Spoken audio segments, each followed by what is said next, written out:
Welcome to the series Against All Odds, Crafting a Career in the Arts. According to Statistics Canada, around 19% of the population are living with some form of disability that affects their level of freedom, independence, or quality of life. Of that population, a percentage are invisibly disabled, which means they may look and act healthy but are living with a chronic condition. Having an invisible disability could happen to anyone at any time and can include autoimmune diseases, brain injuries and strokes, chronic pain, mental or psychological disorders, among others. People with invisible disabilities may not be able to work a full-time schedule or may need a modified schedule based on how they feel. But having an invisible disability doesn't mean living your dream is completely impossible.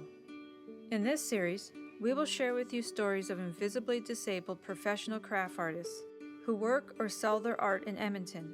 We have also included valuable community resources that are important for any artist who wants to begin their career. I'm Amy, an award-winning artist and filmmaker who is invisibly disabled.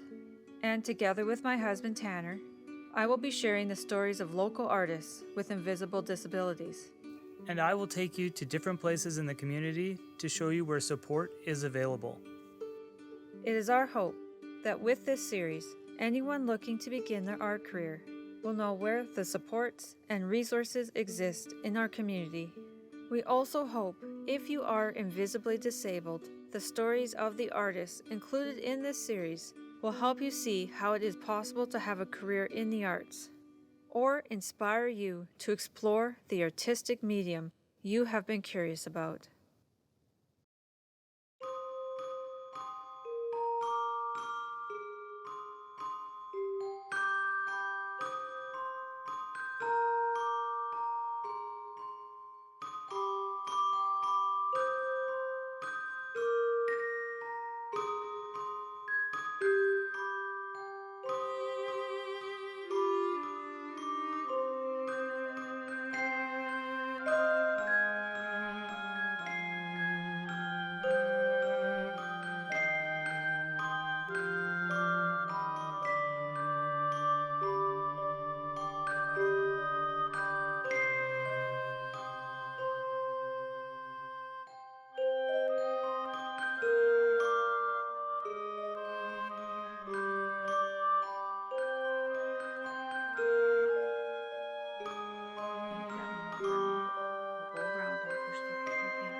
Hi, I'm Amy. I live in Edmonton, Alberta, Canada, and I'm a self-taught interdisciplinary artist. I grew up in the rural area of Rocky Mountain House, reading, writing, drawing, and playing outside in nature. My parents are both creative and hardworking, but I believe my artistic talent and desire to tell stories with my work came from my mother. We spent a lot of time together in nature, picking wildflowers and berries, with her telling me fairy tales and watching the stars together.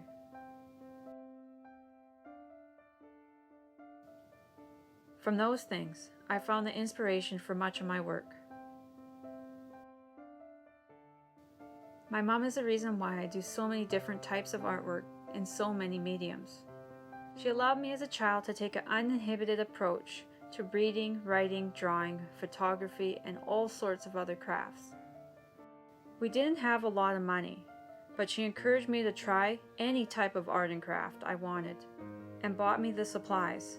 Since she crafted quite a bit herself, there was always lots of supplies on hand. I also learned from my dad to keep on trying, think of more than one solution to a problem, measure precisely, and to never give up no matter how tough anything seems. I create a lot of different types of artwork, in metal, leather, film, photography, writing, drawing, painting, clay, and so many other art forms. I just create art of some sort almost all the time, and almost every day, even if it's something small. My husband and I sell our work mainly through craft and trade shows, online and through galleries. Making the physical items is really only about 30% of the work for me. Most of my time is spent on emails, our online store, packaging items, drawing new designs, and creating patterns for each piece. I really don't like to talk about my invisible disability. I feel the best way to describe it is chronic pain. I'm in pain most of the time. Some of the days or weeks are much worse than others. I broke my neck a while ago and then had surgery to stabilize it, leaving me 11% disabled. As you can see, I didn't become paralyzed from it, but it left me with a lot of migraines, including oral migraines, nerve damage, TMJ, muscle spasms, and the inability to look directly up, down, or from side to side. Because of the way I move my body when I work, I tend to injure the other muscles in my hands and arms by overusing the wrong muscles. I also have another nerve condition that has to do with my brainstem. It's a debilitating and painful nerve condition in my face. So basically, it can be brought on by talking too much, loud music, touch, etc. It also affects my stability, balance, eyesight, and even my hearing. It's one of the reasons I don't really go to many of the shows anymore, but instead, I work mainly at my studio or on the computer. My style has developed around my invisible disability. My style and the themes of my work are constantly evolving over time, mainly due to new techniques I learn, or not being able to do some of the art I used to be able to do. One of the items I'm having a harder time doing now is wire wrapping, so I've been working on other types of art I want to make and sell, including doing more videos. One of the new things I'm working on is a short film I wrote. It's based on a piece that I made and designed. It's new territory for me, so it's a lot of fun learning new techniques I've never done before. I feel that art is fluid. If you're unable to do one type, then it's possible you can express yourself through another type of art form. The wearable art I create has a lot of special meaning to me. They are sort of like wearable armor with masks that protect the wearer. They are often beautiful, fantastical creatures that are based on stories or ideas I come up with when I'm feeling my worst or most vulnerable. I don't write down all the story ideas or draw all the characters, but many of the ideas are roughly jotted down in the dozens of notebooks I keep around to capture the idea when I get a chance. I get a lot of inspiration thinking about the character coming to life and what they would be like the pieces behind me. You wouldn't think this character would ever be in pain or have any human frailties, and you can imagine her having the physical strength to do anything she wanted. Then, if I can, I take a photo of the wearable art piece on someone else, because I just can't wear stuff like this or have anything touch my face. And it's like the piece is alive, and that feeling is real and out there, even if it's not through me. Some of the items I create are based on things I find beautiful, like flowers, or some of them are fairy tale-like, and others are created to go with the characters I design. Both conditions prevent me doing more with my work. Even social media updates can be too much sometimes. And being at the shows full-time with my husband can be impossible, especially for the entire length of the show. You can probably imagine how this affects the rest of my life and my passions. If I didn't have these physical impairments, I'd probably do a lot more, like creating big wearable art pieces, documentaries, short films, and traveling around the United States and Canada doing shows with my husband. What I like most about being an artist is the ability to create something that can bring a sense of wonder to those who see it, inspire others, and the rush of new ideas that can lead to a new piece. So whenever my condition permits, I like to come up with new ideas, and during the rush of creating, I don't seem to notice the pain I'm in. What I like most about being self-employed is the ability to set my own hours. Also, I can change my own job description, either by adding to it or taking away certain jobs I'm no longer able to do. Also, every day is really challenging and I have the chance to learn something new. I find it really challenging to take part in gallery events, craft shows, and other social events. For the most part, Tanner does 95% of the shows by himself. I have a lot of support in my life, including my family and even my daughter. Tanner helps me the most by being an artistic collaborator, business partner, and general jack of all trades when it comes to running your own business. My family supports my work in many ways, from purchasing large pieces to referring friends to providing business advice. With my parents and sister being the most involved and frequently joining Tanner at the booth for some or all of the show. I also have the support of friends, fellow vendors, and shows, and organizations that are dedicated to the arts. Before doing this project, I didn't realize how much community support I really had available to me. I just had to ask. Without the support of Tanner and my family, I would not be able to create or sell the handmade work I presently make.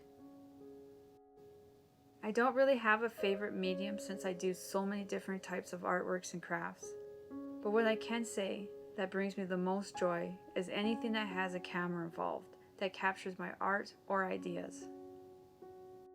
So whether it's by capturing my wearable art with photography or my ideas through a documentary, a camera makes me happy. A camera can give an idea or item a story, and it can change the whole perception of it. A camera also allows me to take photos of the pieces we create and list them online or share them through social media. The part of the process I find the most therapeutic to me is any time I can focus in on a single process, whether it's through painting, designing a pattern, editing a video, etc. Some of the other things that help me stay focused are affirmations and gratitude journaling. It has helped me so much that I created my own gratitude journal and self-published it. In it, I did the illustrations and journal pages, while Tanner added some of his poetry. I called it the Sun and Moon Gratitude Journal because each morning I try to start the day with something positive and end the day with the same thing. I noticed my state of mind can really help me with managing my pain. I'm working on an affirmations and goal-setting journal I hope to self-publish later, since it's something I really strongly believe in. My goals are constantly changing, and so my bucket list is regularly changed too. When I have a good week, I get these outlandish thoughts that I can open up a gallery, a store, or hire a whole pile of employees to work for us. I kind of know now to make the goals within my limitations, and I've learned to be quite happy with that. One goal I did have was to create a documentary series on invisible disabilities and create a short film based on one of my wearable art pieces and a short story I wrote about it. This is one goal I'm currently working on and doing. The short film I'm doing is based on a dramatization of a piece I'm working on and is about a woman who suffers from chronic pain in the workforce. In the short story I wrote about her, she's working an office job because that's what my doctors told me I should do if I can.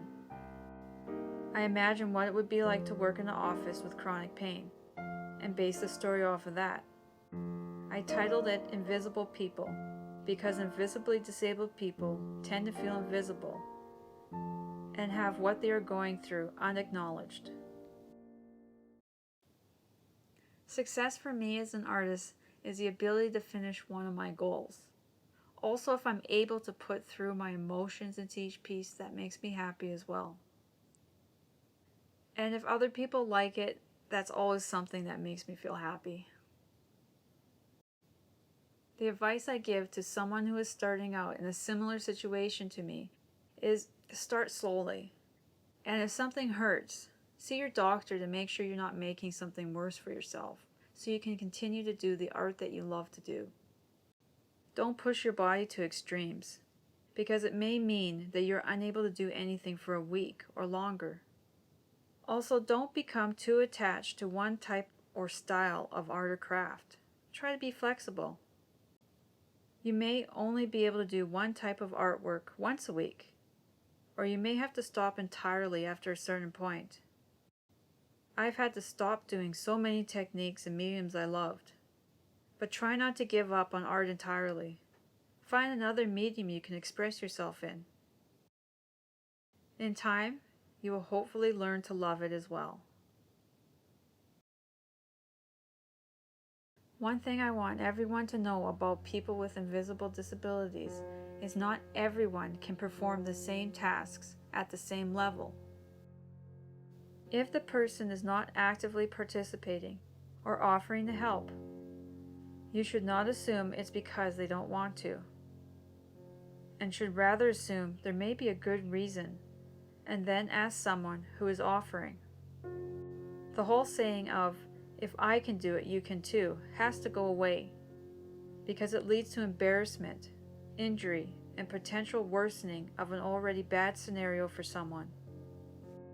Instead, what should be asked is someone wants your help moving something at a show, arranging their house, picking up a heavy object are you able to?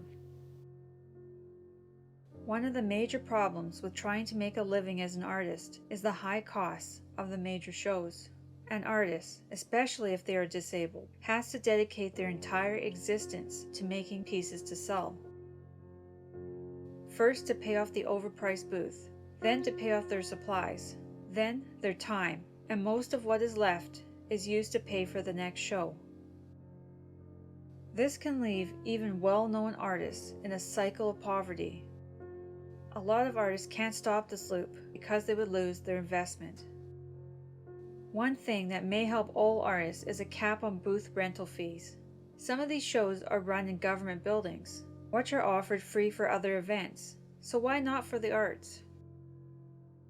Even at a heavily discounted rate, the government needs to work with the community to better support the arts. The cost of a weekend show can exceed the expense of many artists' monthly mortgage payment, and the median income of artists is 44% lower than all of Canadian workers.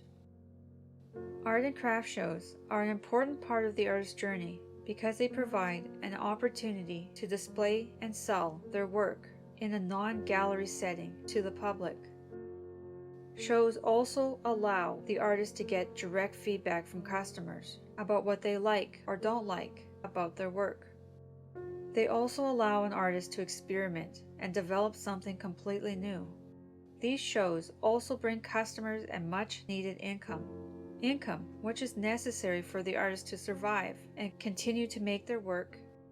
Arts are more than making something pretty. They are a record of history, and without it, all is lost in time. Imagine a world with no surviving artifacts, writings, or historic accounts. The work that our arts community does is an important marker for our space in history and an account of what we have added to the fabric of our country. There are a lot of great shows out there for $10 to $300 who are there to help their vendors succeed and who might be a great fit for you. I included my thoughts on this because I wanted to let vendors know it is most important to pick shows based on how good of a fit they are for you and not just pick the shows everyone is talking about.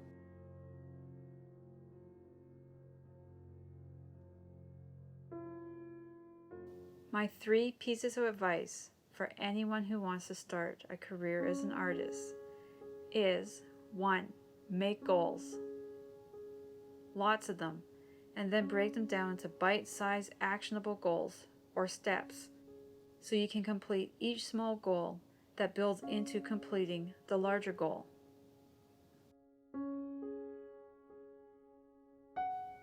2. Keep track of all your successes, not just the large ones, the small ones too.